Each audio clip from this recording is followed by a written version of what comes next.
ہم سرحدی پہرا دے رہے ہیں. پہرا دار کبھی بھی کسی وقت میں دل نہیں تو اپنے کو ختم ہونے دیتا, دل نہیں چھوڑتا.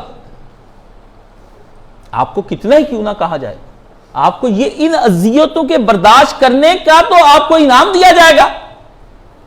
ان اذیتوں کے, آپ کی ماں کے کہے جملے, بیوی کے کہے جملے, بچوں کے کہے جملے, کچے گھر میں نہیں رہیں گے, پکے میں نہیں رہیں گے, وہاں نہیں جائیں گے, بچوں کو ہم نے پڑھانا ہے, تم بچوں کا مستقبل تباہ کر. سنتے جائیں, بس سنتے جائیں, سنتے جائیں, چلتا جا, گاتا جا, بس یہی آپ کا کام ہے. آپ سنتے جائیں. یہ دکھ جتنے آپ اٹھاتے جائیں گے, یہی تو آپ کو قیامت کے دن اجر کا آپ کو ملے گا. آپ کے ہمیں اس کا متبادل حل دے دو, وہ حل نہیں ہوگا. حل تو نوح کے پاس نہیں تھا. حل تو جس دن رسول اللہ صلی اللہ علیہ وسلم نے پوری تگودو کر لی تو نبی مکے کے اندر حل نہیں دے سکے. مکے میں رہیں اور حل دیں.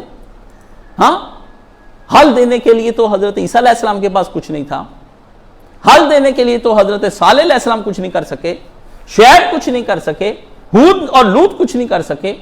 ہاں, جا کر پڑھیں. شعیب تیری نماز کیا تجھے یہ حکم دیتی ہے کہ تو ہمارے اندر فساد ڈالے, اور نوح کو یہ تانا دیا جاتا ہے کہ یہ تیرے پاس کمی کمین ارذلین گرے پڑے لوگ تیرے پیچھے ہیں, تیرے پیچھے کون سا چودھری آدمی ابھی تک لگا ہے. کیا جواب دیں گے؟ پیغمبروں نے تانے سنے اور 950 سال تک سنے. آج تک مجھے یاد ہے جب شہادت حق مولانا مودودی کی کتاب میں پڑھنے لگا, مولانا مرحوم نے مجھے کہا کتاب پڑھو گے؟ میں نے کہا جی. کیسے پڑھو گے؟ میں نے کہا آپ فرمائیے. آپ فرمائیے. اپنی تو چیز ہوتی نہیں نا. اللہ کے رسول نے پوچھا نہیں صحاب سے یہ دن کون سا ہے؟ ہاں جی جمعرات. نہیں, کچھ نہیں فرمایا. فرمایا اللہ اور اس کا رسول بہتر جانتے ہیں. مرشد سے بات کرنے کے آداب ہیں. ہاں. فرمایا شہر کون سا؟ فرمایا اللہ اور اس کا رسول بہتر جانتے ہیں. اللہ اللہ اللہ اللہ. میں کہتا ہوں آج صحابہ شیعہ کو کیا خبر, ان کو کیا پتا کہ اپنے نبی کے سامنے انہوں نے اپنے تصورات علمی, اپنے عمل, اپنی جائیدادیں, مال دولت سب کچھ انہوں کو, بس نبی آپ بتائیں کیا کرنا کیا ہے. ہمیں کیا پتا یہ صلاحیتیں کہاں صرف کرنی ہے, ہمیں کیا پتا مال کہاں لگانا ہے. ہم کیا جانیں کہ تصورات علمی کس طرح توڑے جاتے ہیں. دنیا میں سب سے مشکل ترین کام مال بھی لگا لیتا ہے آدمی, اولاد بھی لگا لیتا ہے, جان بھی لگا لیتا ہے. یاد رکھنا اپنے دل کے اندر جو تصور پہلے سے موجود ہوتا ہے کسی چیز کا, اس کا بت نہیں بندہ ٹوٹنے دیتا, وہ اسی بات پہ رہتا ہے جس پہ ہوتا ہے. یہ نبی کے پاؤں میں صحابہ کرام نے رکھے اپنے سارے. توحید تصورات کو توڑ دینے کا نام ہے, اپنی مرضی کو نبی کی مرضی میں چھوڑ دینے کا نام ہے. توحید تو یہ ہے کہ خدا محشر میں کہہ دے یہ بندہ دو عالم سے خفا میرے لیے ہے. محمد علی جوہر توحید کے آخری مقام پر پہنچے ہوئے تھے. فرمایا یہ کون سی بات ہے, ہاں یہ کون سی بات ہے. توحید تو یہ ہے کہ خدا محشر میں کہہ دے. کہتا توحید کس کو کہتے ہیں؟ حشر کے دن میں جاؤں, حشر کے دن میں جاؤں تو ایک محمد علی جوہر اکیلا ہو اور ساری دنیا اس سے خفا کھڑی ہوئی ہو. میں خدا حشر کے دن لوگ پوچھیں کہ یہ جو لوگ سارے اس جوہر سے کے مخالفت میں کھڑے ہیں اور خفا ہیں اس سے, یہ کیا ہے؟ اللہ یہ کہے کہ یہ میرے لیے خفا ہوا تھا سب سے, یہ میرے لیے خفا. کروڑوں اربوں انسانوں سے خفا ہو جائیں آپ کہ ہمیں اس تہذیب میں نہیں جینا ہے. ہم یہ ہے, یہ جو رشتے جن کی آج آپ تکلیف محسوس کرتے ہیں والدین کی, حشر کے دن ان کی تکلیفیں نہیں آپ کو ہوں گی, آپ کے سامنے پھینکے جائیں گے جہنم میں. اتنا سا بھی آپ کو درد نہیں ہوگا, کیونکہ حقیقت کھل جائے گی کہ آپ کے امہات جو ہیں وہ بی بی عائشہ صدیقہ ہیں, خدیجہ ہیں, سارہ ہے, آسیہ ہے, سیدہ فاطمہ خاتون جنت ہیں. آپ کی نسبتیں اور ہیں. اس دن آپ کو پتہ چلے گا کہ ہم ان کے بطنوں سے تو پیدا ہوئے تھے مگر ان کی روحوں نے ہمیں جنم نہیں دیا تھا, ان کی روحوں نے ہمیں جنم نہیں دیا. آج وہ نبی کی 11 بیویاں دین نہ پھیلاتی تو دین آپ تک ہوتا؟ بھوکی گھر کے اندر, کپڑا کوئی نہیں ہے, کچھ نہیں ہے, بیٹھی ہیں. نبی کی بیویاں ہوتی تو پتہ نہیں کتنا مال اکٹھا کرتی, کتنا مال. عبد الرحمن بن عوف اتنا سامان کھانے کا لے کر جاتے, اماں عائشہ صدیقہ اسے سب اللہ کی راہ میں بانٹ دیتی. ہاں, بریرہ نے کہا اماں آپ نے روزہ رکھا ہوا تھا, سب کچھ بانٹ دیا, کھجوروں کے ڈھیر اور تھیلے آئے, کچھ رکھ لیتی. فرمایا اس وقت یاد کراتی. یعنی آپ جملے پہ غور فرمائیے گا کہ بھوک میں یہ یاد ہی نہ رہا کہ ہم نے بھی روزہ کھولنا ہے, اور آپ کو یاد رہتا ہے فون کر کر کے آپ گھر بتاتے ہیں کہ آج چپس نکالو, آج پکوڑے نکالو, آج فلانا نکالو, آج فلانا نے روزہ رکھا ہوا ہے. آپ سوچیں نیکی کے کس مرتبے پر روزے کی حالت میں تھی وہ، کہ جب وہ راہ خداوندی میں صدقہ کر رہی تھی اور جب وہ راہ خداوندی میں بانٹ رہی تھی، ان کو اپنے آپ کی خبر ہی نہ رہی کہ میں بھوکی ہوں۔ یہ کون سی نیکی کا مقام ہے جہاں پر اپنی بھوک کا احساس نہ ہو، دوسروں کی بھوک کا احساس ہو؟ فرمایا کوئی بات نہیں ہے، یہ کون سی بات ہے؟ میرے بچے ہیں، امت میری اولاد ہے، میری اولاد نے کھا لیا کافی ہے۔ اب عائشہ صدیقہ بے اولاد تھی، تو بے اولادوں کو پریشان نہیں ہونا چاہیے کہ اللہ نے ہمیں اولاد نہیں دی ہے۔ کروڑوں لوگ، کھربوں لوگ آج اس کی اولاد ہونے کا دعویٰ کرتے ہیں اور اس کی عصمت پر قربان ہوتے ہیں۔ جب کوئی فرقہ ان کے اوپر بات کرتا ہے تو کہتے ہیں امی عائشہ صدیقہ کی عزت پر آنچ نہیں آنے دیں گے۔ مر مٹنے والے آج بھی ہیں، ان کو بھی خبر ہو جاتی ہے کہ اگر چھیڑا تو نتائج برے نکلیں گے، پھر تو ویزا ہی لگوائیں گے باہر کا۔ ہاں ماں، اللہ کہتا ہے روحانی رشتے اور ہوتے ہیں، کائناتوں پر ہمارا سفر گزرتا ہے۔ اس لیے حشر کے دن ولا خوف علیہم ولا ہم یحزنون، اللہ نے فرمایا مومن جب ہمارے پاس آئیں گے، آپ کے بیٹے کو دوزخ میں پھینک دیا جائے گا، اگر نافرمان تو آپ کو دکھ نہیں ہوگا، کیونکہ بیٹا نوح کا بھی دوزخ میں جا رہا ہوگا۔ آپ کے شوہر کو پھینک دیا جائے گا تو آسیہ کا شوہر فرعون جا رہا ہوگا۔ آپ کی اہلیہ اگر دوزخ میں جائے گی تو نوح اور لوط کی بیویاں بھی ساتھ ہی جا رہی ہوں گی۔ آپ کے باپ کو اگر دوزخ میں پھینکا جائے گا تو ابراہیم کا باپ بھی تو ساتھ ہی جا رہا ہوگا۔ بتائیے نا، یہ کیا آپ کے انوکھے جائیں گے؟ آپ کے انوکھے جائیں گے؟ نہیں، انوکھے نہیں جائیں گے۔ ان رشتوں سے اذیت نہ محسوس کریں، روحانیت محسوس کریں۔ اگر اذیت ہونے لگے تو یہ درجات کی بلندی کی علامت ہے کہ آپ کے درجے بلند ہو رہے ہیں۔ اگر آپ کے اہل خانہ اور لوگ اور سماج اور دنیا اور معاشرہ آپ کی مخالفت کر رہا ہے اور آپ کو ٹیز کرتا ہے مینٹلی طور پر، تو درجات کی بلندی ہے، خوش ہو جائیے۔ بشرو، مجھ سے خوشخبری لیجئے، میں عالم آپ کو خوشخبری دیتا ہوں۔ اللہ نے فرمایا ان کو خوشخبری دے دیا نبی صلی اللہ علیہ وآلہ وسلم جو راہ خداوندی میں دکھ اٹھاتے اور اذیتیں اٹھاتے ہیں، راہ خداوندی میں دکھ اٹھاتے ہیں اور اذیتیں، ان کو نبی خوشخبری دے، ان کے دل کو ٹھنڈا کر۔ اولئک لہم درجات، ان کے لیے درجے ہیں خدا کے ہاں، ان کو ٹھنڈا کر نبی ان کے دل کے بارے میں۔ ان کو کہو تمہارے لیے جنت میں عورتیں تمہارے انتظار میں بیٹھی ہیں، ان کو کہو غلمان تمہارے لیے وہاں نوکر چاکر بن کر وہاں پہ تمہارے انتظار میں ہیں۔ ان سے کہو کہ ایک ایک جنتی جو ادنا ہوگا اس کو اس زمین جیسی 10 زمینیں دی جائیں گی، جو ہوگا ہی اعلیٰ جنتی وہ کتنی کروڑوں زمینوں کا مالک ہوگا۔ فرمایا ان کو بتا دو جا کر کے 2.5 مرلے کے مکان کو نہ روئیں، 2.5 مرلے کے مکان کو نہ روئیں، کرائے کے مکان کو نہ روئیں، ہم زمینوں کی زمینیں ان کو الاٹ کر دیں گے۔ یہ کس بات کی؟ جھرنے ان کے ہوں گے، ماؤنٹ ایورسٹ ان کا ہوگا، K2 ان کے ہوں گے، گنگا جمنا ان کا ہوگا، راوی ستلج اور بیاس ان کا ہوگا، گھر کے سمندر، گھر کی زمین، گھر کی کھیتیاں، گھر کے نوکر۔ ہاں فرمایا ان کو خوشخبری دے، حوریں ان کے انتظار میں ہیں۔ جو ان کی بیوی کے جو اس کی بیوی اس کو اذیت دیتی تو وہ حوریں ان کو یہ کہتی ہیں کہ ظالم نہ تنگ کر اس کو، چند دن کا مہمان ہے، پھر یہ میرا ہی ہو جائے گا، میں اس کے لیے باعث راحت ہو جاؤں گی۔ آنکھیں ٹھنڈی کرنے کے لیے وہاں غلمان جیسے اولادیں تم کو وہاں پر فرمایا، حدیث شریف میں آتا ہے کہ ایک وقت میں دن کو بیوی کو حمل ٹھہرے گا، شام کو بچہ پیدا گود میں ہوگا، بچہ گود میں ہوگا، خوب کھیل لے، اس کے ساتھ انجوائے کرے، بچے کے ساتھ کھیلنا چاہتا ہے۔ سونے چاندی کے قواریر وہاں پر ہوں گے، کھانے پینے کا سامان وہاں پر آپ کا موجود ہوگا۔ جن لوگوں نے یہاں خاک چھانی تھی، اب وہ خاک ان کے لیے وہاں پر حضرت ابراہیم علیہ السلام نے کہا اے محمد صلی اللہ علیہ وسلم آپ جا رہے ہیں واپس؟ تو رسول اللہ جنت سے نکلنے لگے تو پیچھے سے حضرت ابراہیم نے آواز دے دی۔ کس نے آواز دی؟ میرے دل کے چین، میرے دل کے سکون سیدنا ابراہیم علیہ السلام نے۔ ہے جی، میں آپ سے اکثر کہتا ہوں کہ انبیاء میں سے جس وقت اللہ مجھے کہیں گے، میں کہوں گا میرے نبی کی زیارت کرنے کے فوری بعد مجھے حضرت ابراہیم علیہ السلام دکھا دے، بس جس کو تو نے اپنا یار بنایا وہ کیا شے ہوگی، کیا شے محبوب ہوگی، جس کو تو نے محبوب کہہ دے وہ ہوگا کیا۔ تو جاتے وقت آواز دی، کہا محمد صلی اللہ علیہ وآلہ وسلم اپنی امت کو ایک پیغام دیجیے میری طرف سے، کیونکہ ہم ملت ابراہیمی پہ چل رہے ہیں، تہذیب ابراہیمی پہ چل رہے ہیں، تو ابراہیم علیہ السلام کا حق بنتا تھا ہمیں کوئی پیغام دیتے۔ ان سے کہیے جا کر کے زمین کستوری کی بنی ہوئی ہے، جنت کی مٹی جو ہے وہ خوشبو جو آ رہی ہے کستوری کی آ رہی ہے۔ کستوری دنیا کا اعلیٰ ترین، آپ نے ابھی کستوری سونگی نہیں ہے، امبر، مشک اور زعفران، یہ ساری چیزیں آپ نے صرف سنی ہوں گی، جعلی بکتی ہیں کیونکہ یہ لاکھوں کروڑوں روپے میں اتنی آتی ہے۔ تو فرمایا کہ ان کو جا کر کہہ دینا جنت پورا ایک چٹیل میدان ہے، جنت ایک چٹیل میدان ہے، لیکن یہ سارا میدان زرخیز بڑا ہے۔ جس نے ایک دفعہ کہہ دیا سبحان اللہ و بحمدہ سبحان اللہ العظیم، جنت میں ایک درخت لگ جاتا ہے جو 500 سال کی مسافت کا ہے، 500 سال کی مسافت کا ہے۔ جو نمازیں پڑھ رہا ہے، یاد الہی میں زندگی بسر کر رہا ہے، دن رات اللہ کی عبادت کر رہا ہے، ذکر کے اندر مشغول ہے، قرآن مجید پڑھ رہا ہے، وہ کسی کی پرواہ نہیں کر رہا، کسی کی تنقید نہیں پڑھ رہا، وہ کسی ضمیر کسی کی باتیں نہیں سنتا، وہ دکھوں میں اگر بسر کرے تو دکھ بھی اس کا ویسے ہی اس کے درجات بلند کرتے ہیں جیسے کسی کا ذکر بلند ہے۔ نبی علیہ السلام کو دکھوں تو جنت میں لے جائیں گے۔ فرمایا مجھے اذیت دی گئی، موسیٰ علیہ السلام کو اذیت دی گئی، اذیتیں اپنے ہی دیتے۔ بنی اسرائیل نے موسیٰ علیہ السلام پر الزام لگا دیا کہ اس کے جو خصیتین ہیں ٹیسٹیز یہ بہت بڑے بڑے ہیں، اس کو بیماری ہے، یہ تبھی تو ہمارے درمیان میں ننگا ہو کر نہاتا نہیں ہے۔ وہ ننگے ہو کر نہاتے تھے ایک ہی دریا پر۔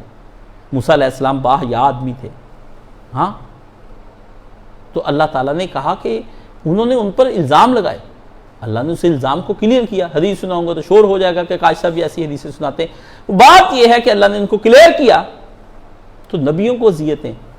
اور نوح علیہ السلام جب شام کو آتے تھے تو وہ اپنے سر سے اس طرح سے پسینہ جس طرح صاف کیا جاتا ہے ایسے خون پھینکتے تھے، اور اس وقت کے بوڑھے لوگ اپنے پوتوں کو اپنے کندھوں پہ بٹھا کر لاتے تھے، کہتے اس پاگل مجنون کو پتھر مارو، ان کے ہاتھوں میں پتھر ہوتے۔ اور نوح علیہ السلام کہتے یا اللہ ان کو معاف کر دے، یہ نہیں جانتے تیرا پیغمبر کے ساتھ یہ کیا کر رہے ہیں۔ آپ چھوٹی چھوٹی باتوں پہ یہ کہہ دیں، وہ ہمیں یہ کہتے ہیں، ہمیں وہ، یہ کیا ہیں، یہ کیا ہیں؟ ابھی تو راہ خداوندی میں نہ پتھر برسے ہیں۔ بیٹھے تھے اس طرح سرکار ٹیک لگائے ہوئے بیت اللہ شریف۔ جب میں بیت اللہ شریف کے اس مقام پر جاتا ہوں میں رو پڑتا ہوں۔ اب آپ کو تو پتہ ہی نہیں، نہ آپ کو کوئی بتاتا ہے کہ بیت اللہ شریف کی کیا کہانی ہے، اس کے چاروں کونے کیا تھے، اس کونے میں کیا ہوا، اس کونے میں کیا ہوا، وہاں پتھر کون سا لگا، ادھر کیا لگا، یہ پتھر بائیں کیوں دائیں کیوں، آپ نے تو کچھ بھی نہیں۔ بیت اللہ شریف کا جو اندر بیت اللہ ہے نا، خانہ کعبہ جس کو آپ کہتے ہیں، وہ پوری ایک ہسٹری چاروں کونوں کی، اس کے جو اس طرح بنے ہوئے ہیں، اس کی جو سلائیڈز بنی ہوئی ہیں نیچے، بنی جسے وہ پنجابی میں کہتے ہیں، وہ جو بنی ہوئی ہے وہ ساری اس کی ایک ہسٹری ہے۔ آپ وہاں پر جائیں آپ کو بہت کچھ نظر آئے گا۔ تو اس طرح سرکار نے ٹیک لگائی ہوئی، خباب آ گئے، یا رسول اللہ صلی اللہ علیہ وسلم مصیبتیں کب ختم ہوں گی، متی نصر اللہ، کب اللہ کی مدد آئے گی؟ تو نبی علیہ السلام نے فرمایا، اس طرح سے حضور ٹیک لگائے، آرام فرما رہے، سرکار کو اتنا اس پر جلال آیا، آپ آگے ہو کے بیٹھ گئے اور اس طرح سے گفتگو فرمائی۔ آپ کو پتہ ہی ہے انداز گفتگو کیا ہے، کسی کے ساتھ اس طرح بیٹھ کر جب بات کی جاتی ہے تو آپ جانتے ہیں کہ بات کیسے کی جاتی ہے، یہ کسی جلالت کا اظہار ہوتا ہے، اس پہ برس جاتا ہے آدمی۔ ہاں، فرمایا تم کیا بات کرتے ہو، تم سے پہلی امتوں کو کھولتے ہوئے تیل میں پھینک دیا، ان کی یہ چمڑی جو تھی چھری کے ساتھ کاٹ کاٹ کے اوپر سے چمڑی الگ کر دی گئی، ان کو دیواروں کے ساتھ لگا کے ان کے ہاتھ پاؤں جسم ناک کان پورے وجود پر میکھیں ٹھوک دی گئیں، اور ان کو لایا گیا اور ایک آرا درمیان میں رکھ کر اوپر سے پکڑ کے ادھر سے کھینچتا ادھر سے کھینچتا، نبی چیرا جا رہا ہے، یہ نبی چیرا جا رہا ہے۔ آپ کیا بات کرتے ہیں، آپ کیا بات کرتے ہیں، کچھ ہوا نہیں اور آپ چلا رہے ہیں۔ ہاں، ابھی ہم نے بدلنے کا کہا، آپ بدلے نہیں، ابھی رو رہے ہیں۔ یہ چند دن ہیں، یہ گزر جائیں گے، اس لیے ہم جس تہذیب اور جس ہجرت کی طرف آپ کو دعوت دے رہے ہیں وہ اس بات کی علامت ہے کہ ہم نبیوں سے جڑے ہیں اور ہمارا آسمانوں پر ہمارے رابطے ہیں۔ یہ مشکل وقت ہے، گزر جائے گا، چند لوگ ہیں، لیکن آپ کو پریشان ہونے کی ضرورت نہیں ہے۔ آپ اپنے ذہن میں نہ بھی ہجرت کر سکے، آپ نے بچے ان کے کہنے پہ اسکولوں کالجوں میں داخل بھی اگر کروا دیے، اتنے آپ سے نہیں بوجھ اٹھایا جاتا تو اللہ معاف کر دے گا آپ کو، خود ہی جائیں گے، آپ کے بچے ہیں۔ آپ کہیں کہ میں نے اپنی حد تک پوری کوشش کی تھی میرے بادشاہ، لیکن ان سے پوچھ جنہوں نے میرا جینا حرام کر دیا تھا، ان سے پوچھ، مجھ سے نہ پوچھ۔ آپ نے مجھے امانت دی تھی، انہوں نے مجھ سے چھین لی، آپ نے روپے مجھے پکڑائے تھے مگر ان ڈاکوؤں نے مجھ سے چھین لیے راستے میں۔ اللہ آپ کو کہہ دیں گے کہ ہاں تم نے اس سے چھین لیا. مال میرے پاس ہوتا تو پھر میں حساب دیتا, جب مجھ پہ ہی غالب آ گئے, مجھ سے چھین کر لے گئے, اب حساب کس بات کا. اس لیے آپ تو کہیں گے اللہم حاسبنی حسابا یسیرا, مگر یہ نہیں کہہ سکیں گے جنہوں نے چھینا ہوا مال اور لوٹا ہوا مال آپ سے اولادیں, آپ کے کاروبار آپ کو غلط پہ مجبور کیا. تو عزیزو, یہ آج کے میں نے خطبے کے دوران آپ کو یہ باتیں چند نصیحت کی ہیں. اس میں ہمارا موقف بھی سامنے ہے, اور آپ جانتے ہیں کہ ہم ایک ایسا دارالسلام بنانے کے چکر میں ہیں جہاں پر ہم کم پر کنات پر گزارا کر جائیں. جہاں ہمارے پاس کچے کمرے میں میں رہتا ہوں, میرا تو سب دیکھتے ہیں کہ اس کمرے میں رہ رہا ہوں, نہ اس میں پنکھا ہے, نہ کوئی لائٹ ہے, نہ اس کے اندر گرمی کا انتظام, نہ سردی کا انتظام, ایک بستر پڑا ہے, ایک ساتھ ہے. حضور نے فرمایا 3 تو بستر ہوتے ہیں, ایک گھر والوں کا, ایک مہمان کا, تیسرا شیطان کا. گیسٹ روم, ڈرائنگ روم ہے, فلانا روم, ٹمکانا روم, 20 تو آپ کے روم ہیں. تو بنا لیں, لگا لیں, کرتے جائیں. گارہ مٹی پہ پسر پیسے لگائیں گے, جہنم میں جائیں گے. ہمارے پاس کوئی رعایت نہیں ہے. میرے پاس, میں نے سوچا کئی دفعہ کہ لوگ متنفر ہوتے ہیں, کوئی رعایت نکالو کاشف علی, کوئی لال کتاب نکالو. مرید بھاگ کے تو کیا کرو گے, ہیں بھاگ کے, کیونکہ مولویوں کا دار و مدار مقتدیوں پر ہوتا ہے نا. چندہ دیں, پیسہ دیں, سب کچھ اس پہ مولویوں کا ہو گیا. اگر عشق میں میں ناکام ہیں تو کروں گا کیا, مجھے تو کچھ اور کام بھی نہیں آتا. مولویوں کے تو مسائل یہ ہے, لیکن مجھے ایک اور کام آتا ہے, ایک نہیں کئی کام آتے ہیں. ٹھیک ہے, تو یہ میں آپ کو بتا دوں, ہمارا مولویوں والا سلسلہ نہیں ہے. اللہ آپ کو اس ہجرت کی جب وقت آئے کرنے کی توفیق دے. میں آپ کو بات بتا دوں, رسول اللہ نے فرمایا صلی اللہ علیہ وآلہ وسلم, جس کے دل میں ایک حج, نبی علیہ السلام نے فرمایا, اور دوسرا جہاد, جو آدمی ایک ہے اس کے پاس استطاعت ہی نہیں ہے جہاد کرنے کی اور حج کرنے کی. تو نبی علیہ السلام نے فرمایا استطاعت نہیں ہے, مگر اس کے دل میں کبھی خیال نہیں آیا کہ یار اگر استطاعت ہوتی تو میں بھی راہ خدا میں جان دیتا, استطاعت ہوتی تو میں بھی حج بیت اللہ کو جاتا. فرمایا وہ ہندو مر جائے, وہ عیسائی مر جائے, وہ یہودی مر جائے. ہندو تو درمیان میں آ گئے, یہودی اور نصرانی فرمایا, یہودی اور عیسائی جو ہے نا وہ مرے گا. اس کے دل میں خیال ہی نہیں کبھی آیا کہ میں اللہ کی راہ میں جان دوں اور اللہ کے گھر کو جا کے دیکھنے کے لیے آؤں. آپ کے دل میں کبھی اسلامی معاشرے کے لیے, اسلامی دارالسلام کے لیے اگر تڑپ نہیں نہ اٹھی, آپ بھی یہودی مریں گے یا نصرانی مریں گے, آپ کا بھی یہی ہوگا. وقت بنتا یہ نہیں بنتا, اجر تو کما لیں نیت کا, اجر تو کما لیں, تڑپ کا, دل میں لگن کا اجر تو کما لیں. یہ صرف نیت کر لینے سے اگر قیامت کے دن اللہ بخش دے تو کیا کم کا سودا ہے, ہٹنا تو آپ نے نہیں ہے, کم کا سودا ہے. تو اللہ ہمیں ان ہجرتوں کی نیت کرنے کی توفیق عطا فرمائے. وآخر دعوانا الحمدللہ رب العالمین.